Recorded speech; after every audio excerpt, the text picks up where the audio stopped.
Yes, hello everyone, it's Katie Journey here, and once again, welcome to my channel. So I just have to make a quick video. As you can see, I'm still wearing my uniform, and to all my subscribers and viewers, I have a big announcement to you guys cause our agents in the Philippines posted an urgent hiring.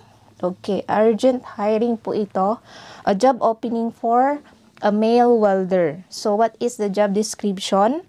Job description is SSW, which means specified skilled worker. Ang qualification po niya is male, ex-intern. Ibig sabihin po, natapos na niya yung 3 years na contract dito sa Japan and no age limit.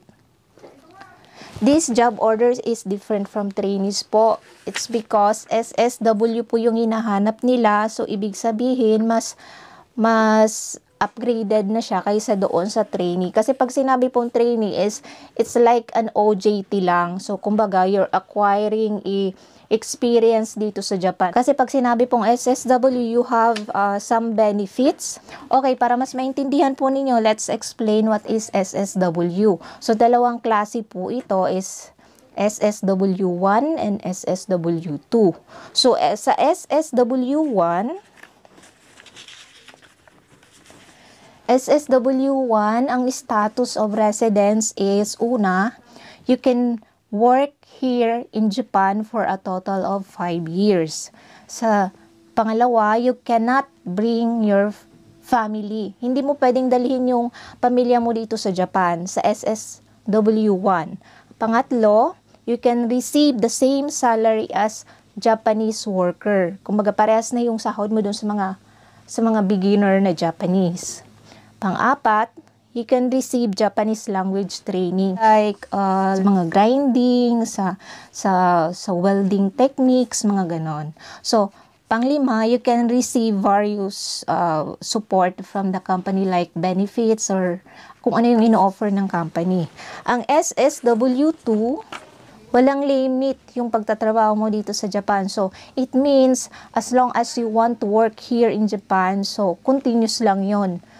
And, syempre, kung gusto ng company mo na continuous lang yung pagtrabaho mo sa company nila, so walang problema. So, secondly, pwede mong dalhin yung family mo dito sa Japan. That is SSW2. But in this urgent hiring, wala pong sinasabi yung agency kung anong klaseng SSW. So, I guess it's SSW1. Make sure na fully understand the qualification standard bago po kayo mag-apply. It's because makamasayang lang yung money, effort ninyo, and time. Kasi baka hindi sakto doon sa kung ano yung meron kayo. So, ibig sabihin, kung hindi pa kayo nakapagtrabaho dito sa Japan, hindi po kayo pwedeng mag-apply dito. It's because SSW po yung hinahanap nila. Okay? Uulitin ko, ibig sabihin ng SSW, nakapagtrabaho ka na dito sa Japan ng first 3 years contract. Okay? Kung hindi ka nakapagtrabaho dito sa Japan, pwede ka mag-apply as SSW if nakapag-exam ka and meron kang N4 certificate.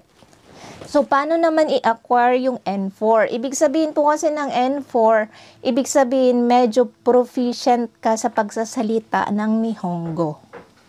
That is N4.